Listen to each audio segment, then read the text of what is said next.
you know, not a lot of places, in public can we kind of be emotional. Like you can't just really break down and start crying in the middle of like the public, and people just kind of think that's normal. And it's interesting how it just turns into like once you're on a cemetery, someone can break down in tears and it's acceptable. Like there's no one's judging you, no one's asking you like what's going on. Like so I think that's something that's really interesting to me when it turned kind of like something so small as like a designated boundary of a cemetery can just like change the discourse completely and change how you're acting and your identities that come out.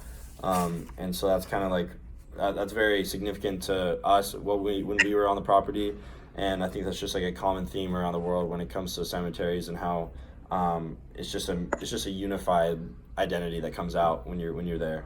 And I think like he said, another thing that changes the discourse. We were fortunate enough, so we went on a day leading up to Memorial Day, and then we were actually we were at the baseball field on Memorial Day, and kind of the difference between those 2 days was in the days leading up to Memorial Day, it's just the normal what you see every day. You see the tombstones and you see some American flags, but then on Memorial Day, there are all these American flags kind of lined up again symmetrically, and there's probably 100, maybe 1,000, like tons and tons of American flags, and so kind of adding to this discourse of patriotism and remembrance, all these American flags really invoke like emotions in people. And I know just from experience, we've seen it 3 years in a row now. On Memorial Day, like hundreds and hundreds of people flock to this place to kind of pay their respects.